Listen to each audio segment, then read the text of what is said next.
So I will try to contain my excitement in this episode, but I'm so happy to share with you my professor. I'm going to say mentor, but you know, I think we're looking more into the future. That I'm going to hope that our recent relationship extends into the future longer.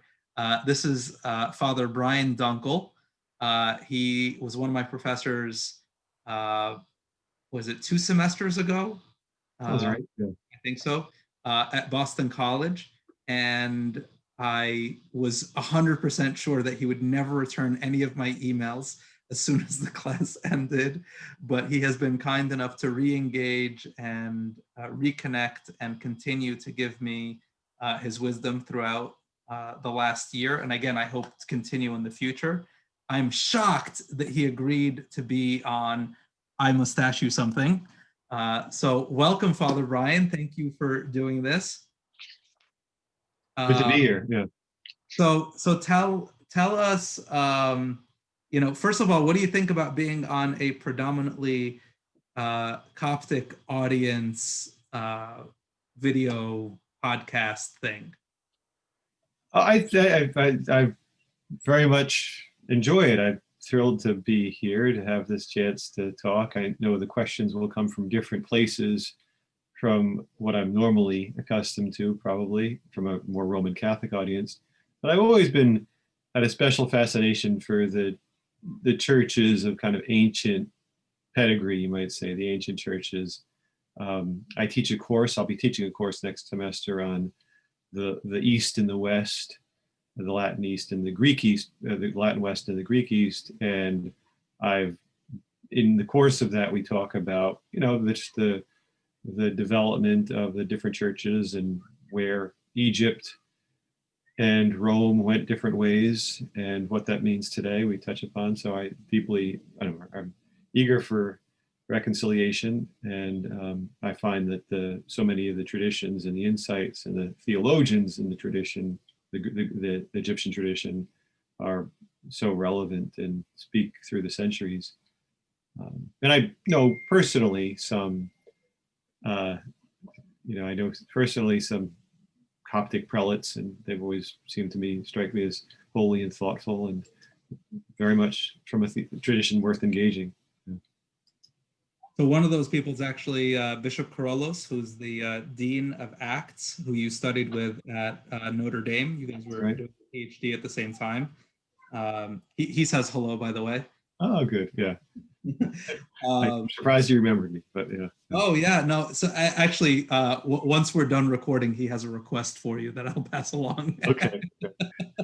So he's like, oh, actually, I'll just say it now. Oh, Father Brian, he's very good with Greek. He's like, we have some manuscripts that we'd love to run by him. I'm like, oh, sure. I'm talking to him next week. I'll pass along the message. That'd be fun. Yeah. You don't need to answer now. So I think that one of the gifts that we have in being in the diaspora, right, leaving Egypt and being in the United States, being in Europe, being in Australia, is that we have this ability to interact with other Christians, right? So it's almost like a reverse Chalcedon, right? Where in Chalcedon it was like very isolating, like we were represented by only a couple of people that seemed to rub people the wrong way, and they were rubbed the wrong way, and there was like these conflicts, and then it was like, okay, we're leaving and we're done. Mm-hmm. And then we kind of left the rest of Christianity, and now we're sort of reacclimating and saying, oh, I thought we were the only ones. And as a persecuted minority in Egypt, we think, okay, we're the only Christians, right? Mm-hmm. When we leave, we start re-engaging. So how would you advise us, like those of us that have left Egypt that, are strong in our identity as Coptic Christians and think of ourselves like, proud Christians, and we have this great heritage. How do we sort of re-engage with the rest of Christianity in the way that you would think would lead us in that direction to reconcile and to find some ecumenical dialogue? That's a great question. I think any group, the minute you have groups, you have attempts to identify oneself, usually in relation to other groups, and the ones and you always have to determine which others are the most pertinent to your own identity. And obviously in Egypt, I imagine that the dominance of Islam very much determines what it means to be a Christian, also to be cut off to some extent from, at least geographically, from other Christians, except for those in the diaspora. And I think the situation changes when you move to a different context as a group, because now you have new groups to negotiate. And you can find affinity with those who you used to identify as other, because now I don't want to put it simply in terms of friends and enemies, but you certainly have others and us. And the us changes because you're in a new situation with new thems, you might say. And I don't know, it's amazing. I've been at weddings that have been entirely secular, where there's almost a total, even not just religious illiteracy, but even illiteracy about God. Like there wouldn't be, it's the idea that there's, okay, there might be something meaningful about the universe, but there's certainly no figure beyond the universe. And in those settings, I often find myself having really good conversations with just believers, Jews and Muslims or something. Now I'm stretching it a little bit, but there's a tendency to say, okay, wait, in this setting, I have a lot in common with this other group, and a lot more in common than I would have ever imagined when I saw them in opposition in a different setting. So I think that's probably a claim about anthropology, but it's also a claim about how religions and how Christianity develops and sees itself through the centuries. What is the most pressing question for who we are, and what Christ asks of us, and how is that question partly informed by and partly in response to the current conditions we find ourselves in. And so as a kind of big picture, how, say, being in diaspora can affect your identity, I think it's related to that basic phenomenon, how being in a different context can force you to ask who I am under different conditions. I don't know if that made any sense, but. Oh, 100%. And I mean, the thing that you're saying that I think resonates with me is that it's all fine and good to say, oh, well, these are our core beliefs, right? Mm-hmm. But ultimately, we're social beings, and our core beliefs, like this is what we believe, will almost directly, not indirectly, align us with certain groups. And one of the more common things that tends to happen in our community, without placing a value judgment on this, and just simply stating it as a matter of fact, is that being a persecuted minority puts us in a position where we have concerns about the environment that we're in, and the environment that we're in certain people's minds is a result of the oppression of Islam. And this leads to a sort of like a cultural inherent Islamophobia. And we come to the United States and we say, oh, hey, these guys are also Islamophobic. Oh, and they're Christians. Sure. Yeah, we have a lot in common with these people, where it's like, wait, hold on a second. Like, they have a label of Christian and a fear of the other that you had in an environment that was, oppressive and against your will. And now you're in a new environment, and you're going to label yourselves as this brand of Christianity. And it's a really, and people have theorized about this, and I think it's compelling to say that Copts align with evangelical Christians solely on those two factors, the Islamophobia and the Christianity. Mm-hmm. So I'm listening to it, I'm like, okay, so how do we, if we think that that's something that we should do, reimagine ourselves and think of which values we should really consider in terms of figuring out, okay, this is who we are, this is how we define ourselves, because Mhm. that's really what's going to drive which groups we align with. Yeah, I agree. Yeah.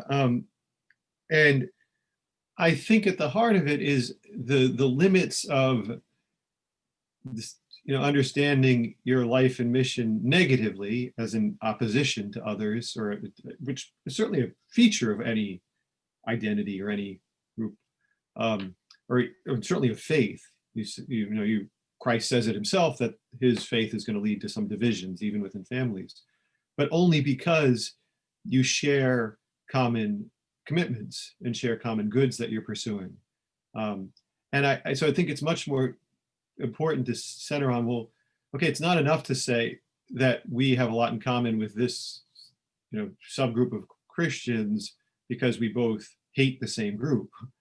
Um, rather, and I'm not, I think there are reasons to, maybe hate is too strong a word, but to be distant from certain practices in life, and therefore probably certain groups, even as much as you're maintaining a certain openness to them. But I would say it's much more important to say, what is it? What are the goods that our faith asks of us in the service of God and love of neighbor? And if you can articulate those and find, and then if you can articulate those, you can better understand how to prioritize them.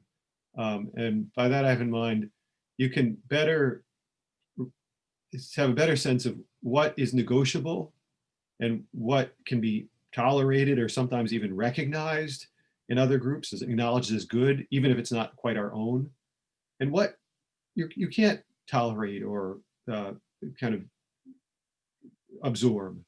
Um, and but it's only by it can't be based on ancient hostilities. It can't be based on simple tribalism, which is very attractive for so many reasons in so many parts of life, because it makes you feel safe and it makes you feel kind of clear in your identity. But it's hard to think that's what Christ called you to, that my meaning comes from my tribe. And that goes across the word, but rather my meaning comes from following the Lord as his, in the company of the apostles and as his church came through the centuries. So you mentioned safety as Mhm. being a feature of tribalism. Mhm, mhm. And the flip side of that, the inverse of that would be fear as being the the concern about letting go of this tribalism, right? So Mhm. if we come here and we're like, okay, as long as we stay within these four walls, everything will be fine. Do not go out there. That is a dangerous place, which in Egypt very well might be true. It's a hostile environment. It's not a Yeah, free yeah. country. You can't speak your mind. You have restrictions on how you practice your religion. All of that might be true. Mhm. You come here with the same mindset that, like you said, there's a safety in that tribalism. Mhm. How do you coax people out of that? Um, I suppose primarily through prayer and a growth in faith, hope, and love. That's a very broad answer, as the virtues that St. Paul gives to us.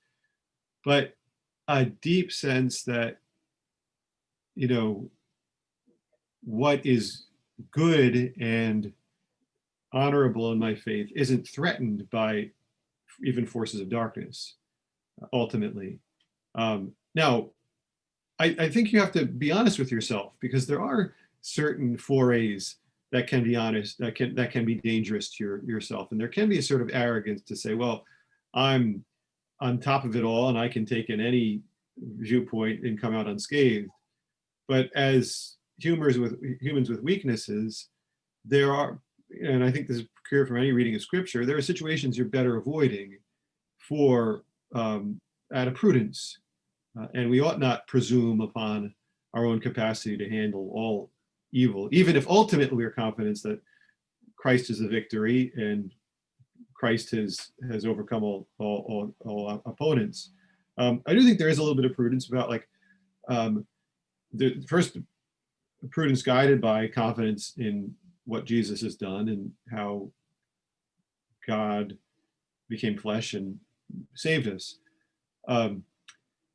But how to make that known best in different circles is a matter of strategic kind of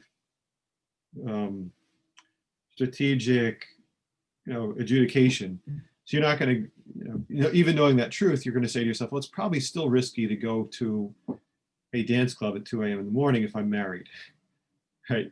I might be confident that God is, or for myself to say it, I might be confident that Christ has won the victory and overcome all temptation and demons, but I still don't want to place myself in a tough situation. Now, that's an absurd or an extreme example, but it's that kind of navigation that I think has to become part of saying, well, I live in this environment. There are people who, from backgrounds that are entirely foreign to my own. How can I get to know them and in fact bring them the riches of my tradition, the riches of, and so I think it's more a matter of avoiding, of promoting a good rather than avoiding an evil, and saying, well, there is a treasure that the Lord has given us, whether it's in evangelization. And I think that's one of the challenges for sort of historically persecuted minority churches, is that there's almost, there can be a kind of, not a hostility, but an unfamiliarity even with the reality of evangelization. That's not an option in so many cultures and contexts. So you become a little bit more insulated and you don't practice those muscles as much. Now, I would say the same thing about most cradle Catholics or cradle Christians in the US, but we live in a culture that's more, I don't know, almost by nature, evangelical. Like, so even if I see him, if I have an idea that I want to share, I'm more likely to go out and tell people than if I had been surrounded by a kind of hostile, threatening environment. So I think that's a kind of muscle that maybe when you don't face the daily threats that you would have done in a different setting, you have to hone. And that reaching out of the church and reaching out into the world and that expansion of that faith that we love and cherish, that we no longer, need to contain, seem to be one of at least many initiatives of Vatican II. Yeah. So that universalization and that, bringing of the faith to the world was something that was deliberately done by the Catholic Church. Yeah. Was it 1965 or so?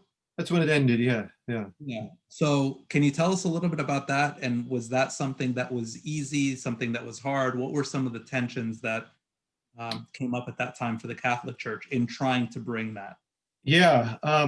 It's like all councils, it was very complicated and challenging. And that's how I tend to like to see Vatican II, is not simply as an outlier or this singular moment in the history of Christendom, but rather this this very central moment for where we are now, that emerged from and flowed from the previous major gatherings of church leaders back to Nicaea. And Vatican II was called almost as a surprise. As you'll usually hear, it was not expected. If you look at the Catholic Church, at least in the US and maybe even worldwide in the 50s and early 60s, it's hard to imagine a strong, well, you can always poke holes, but it was incredibly powerful.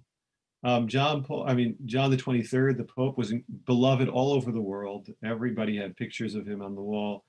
And you had a Catholic president in John F. Kennedy. So there's a kind of ascendancy of the church in public life that isn't really precedented, at least in modernity, and sort of liberal modernity in previously kind of Protestant countries. So there's a kind of real sense of confidence, I think, among most Catholics, even if they were to some extent ghettoized, like they tended to go to Catholic schools and study in Catholic universities, somewhat isolated. Still, they were making great strides in sort of politics and in just achievement in other venues. And so, even despite that, or in that environment, John the 23rd calls a council when no one thought we really needed one. I mean, things were kind of humming. Seminaries were full. That's an objective marker said we're okay. But the Spirit kind of raised up a new ideal that no, we have things to do. One of the first things they had to do was continue the work of the previous council that people had kind of forgotten about in Vatican I, 100 years prior, which had been cut off because of a war and was still kind of lingering. But very soon it became clear that they had a bigger project to undertake. It's interesting, I've heard from old, men, Jesuits who were students at the time, and the theology professors were saying, yeah, there's another council in Rome. They're going to get together for 3 months and come back with a new Marian dogma.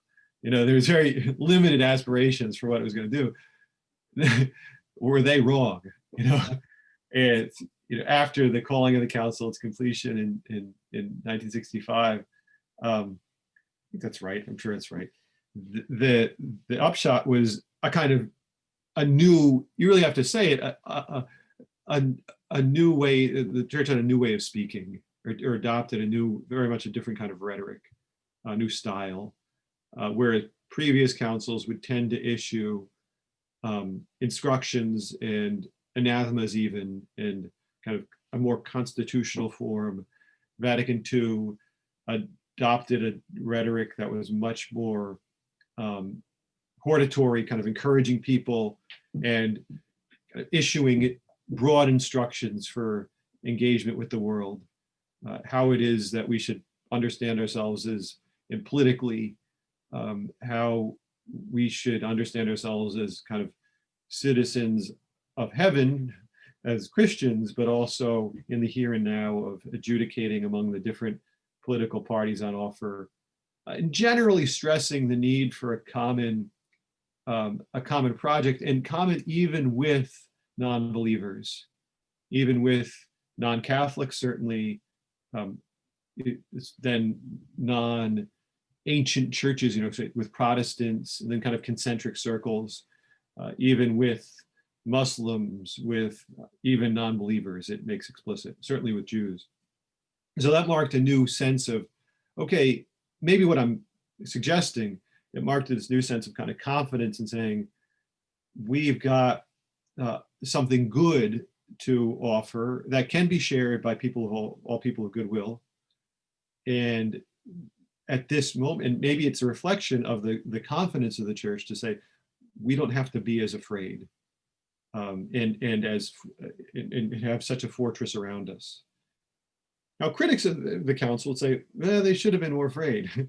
They should have been a little more careful about having their boundaries clear before they made this deep dive into modernity.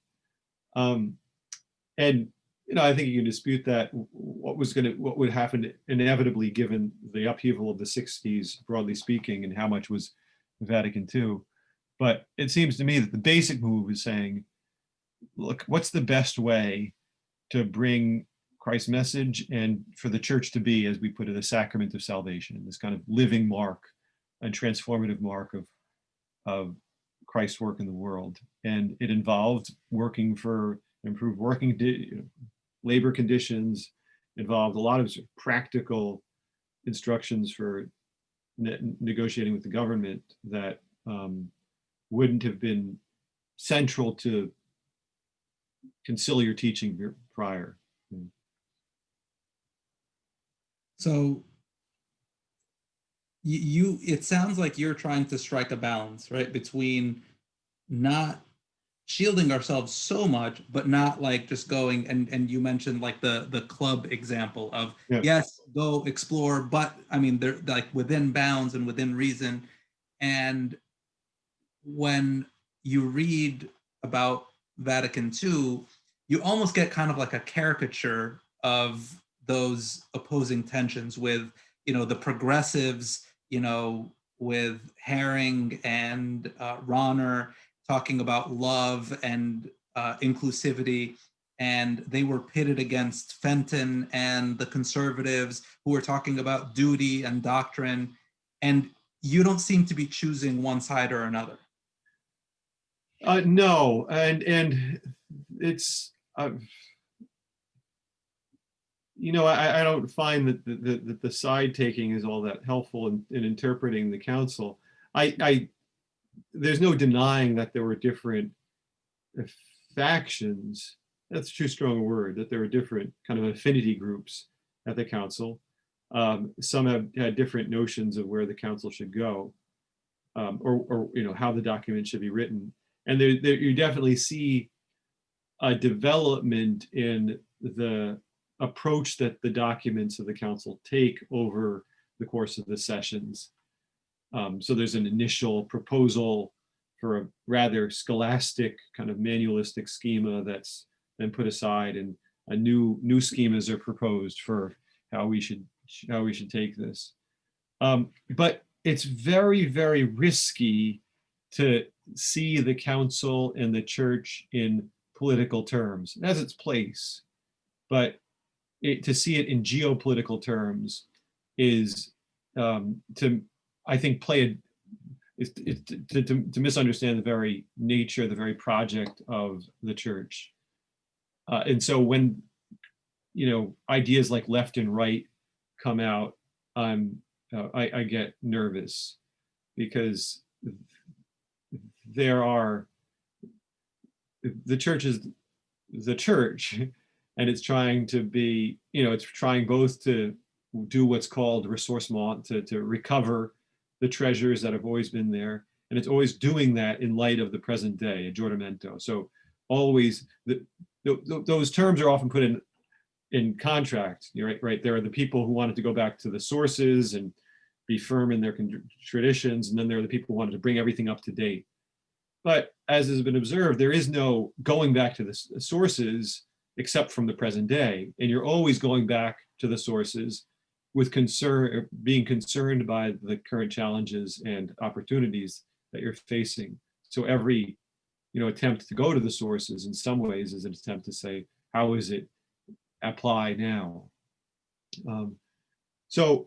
I tend to get a little skittish with those simplistic kind of divisions between parties, but rather just try to say, well, what is the council, as a believer, as a priest, what is the council trying to teach me?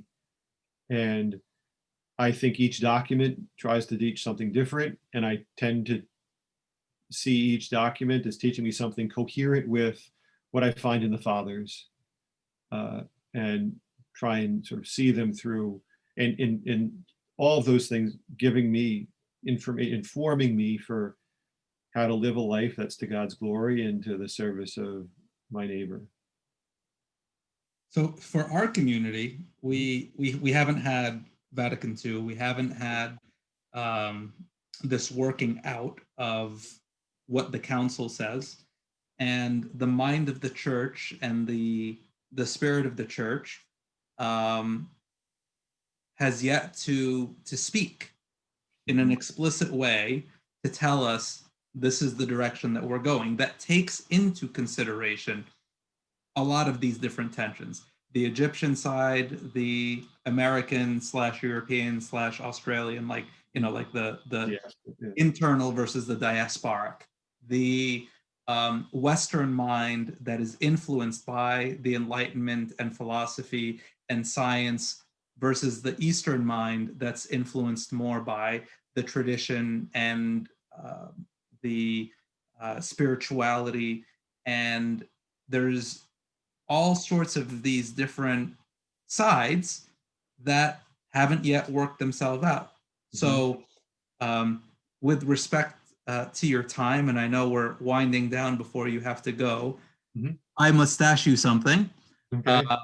Which is to advise us, right? In the absence of a council, right? In the absence of our church speaking, mm-hmm. How do we adjudicate, as you say, this tension for ourselves as individuals, as families, as communities, as parishes, um, Mhm. as dioceses, as North America, as however we want to discover ourselves, and be respectful of all of these different sides that together form a unified position and identity. Yeah, that's a great question. I don't think councils are the normal way for churches to govern. It's nice to have them occasionally, but if you look at like somebody like St. Gregory the theologian and see some of his remarks about councils, he thinks they almost always lead to infighting and power plays, and he's going to do everything he can to avoid them. So I painted a pretty rosy picture of Vatican II, but there's a very definitely a messy side. So I wouldn't, be careful what you wish for in hoping for a council. Um, in absence of it, I mean, I think that and I don't know, say, Coptic ecclesiology or church structures nearly as well as I would know Roman ones. But it seems to me that there is a greater prominence to the bishop as having some kind of authoritative role in teaching and governance in his diocese. There is, of course, the Pope, um, but it doesn't seem to me that the Pope is issuing, say, encyclicals that might clarify doctrine or issues. He's more of a, as we say in Latin, he's more of a primus inter pares, a first among equals. Um, and I think in that situation, your question is harder. Now, it's harder because of lack of clarity about um, what might be a consensus. But by contrast, what's harder for Romans is a lack of implementation of what is clear from authoritative teaching. So um, while people can go to the Vatican website and say, oh, Lumen Gentium says this, and Gaudium et Spes says that, they can lament that it's totally undetached from our reality because we don't have the kind of communal structure or the bishops who are capable of, instructing or bringing about this ideal. By contrast, it seems to me that one of your challenges is figuring out what the ideal is, even though you have pretty tight communities that would be at least more disposed to make them concrete.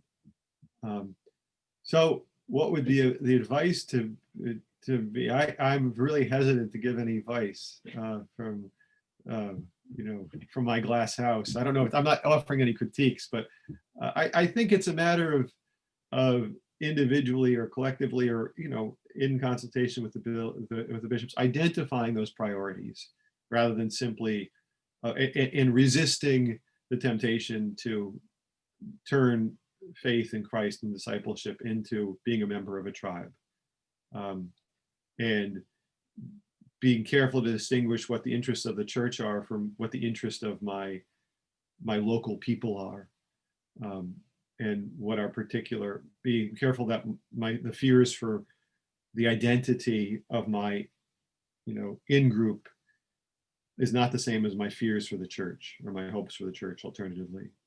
And that's a challenge for everyone, but it got a presents a special challenge to second and third generations in a diaspora, that navigation.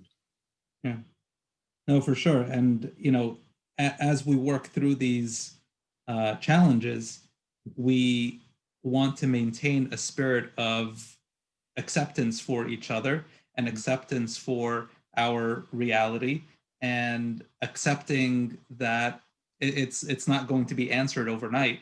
And in the process, we're iteratively working through, okay, how do we lean in this direction without forgetting about this, and how do we remember that we're this but not at the same time locking ourselves into that identity. And it's hard, and even for those of us that seem to be more facile in identifying as Egyptian and American and conservative and liberal and scientific and theological, it's still, you know, a lot to contain in your head all at once, and then look around and think, okay, but I I don't know how we operationalize that, and I don't know how we make sure that we're honoring our tradition while at the same time making it relevant for the average person that's being born into a Coptic church Yeah. today. You know, it's definitely complex. It is, yeah. And I would only just add that it's there are many cases of faiths or groups. You know, you can speak about the Irish or the Italians or the one ethnic group or another that was historically Christian or Catholic, little by little lost ties to that ethnicity, and in losing ties to the ethnicity, lost ties to the faith.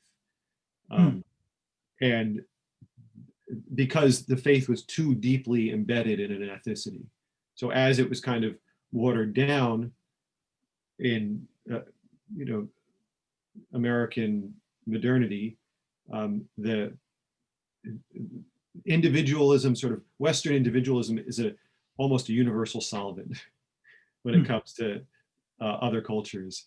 And you have to find a way of, I don't know, redeeming American individualism in light of your faith, because it's going to win that battle almost every time. Not always, but over generations, it is it's a force that's very hard to resist. But this universal solvent is for culture. Yeah, but not for faith. Yeah. Right? Yeah. So if you say this is who we are and it's solely identified as Egyptian, you're right. It's just going to be, oh, what are we left with here? This, puddle of nothingness that, melts in the individualism. But if there may be like a little bit of pockets of culturalism, but for the most part, we are.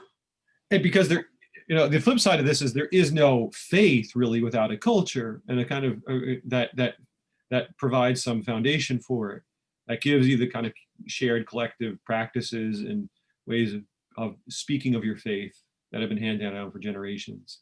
I'm not convinced that individualism as individualism can be baptized or redeemed or brought in a sustainable way through the centuries, because church is communal. I'm just saying you have to be it has to be the I wouldn't want to say the main fear, but certainly the main concern, the main challenge. Yeah. And we should expect that. Like, we shouldn't resist that with the hopes that we will win. That's right. We're going to be the ones that maintain our culture and our identity as Egyptians. Like, no, that's going away. Who are we as Christians, not who are we as Egyptians? And that's how we sustain ourselves. Yeah. Even if you can never ultimately separate being Egyptian from being Christian in your history. Yeah.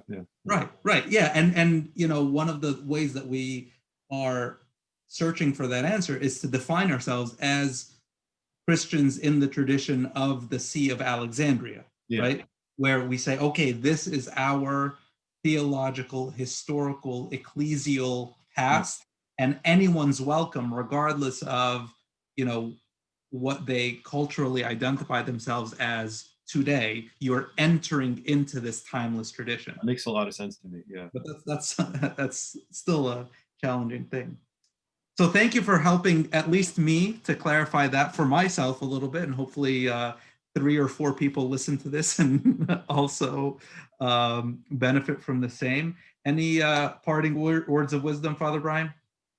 Nothing for me. Thank you very much for having me, and let's keep praying for each other. I hope I hope you continue to let me bother you, and I hope you continue to pray for our community. Will do. Thank you, Father. You're welcome.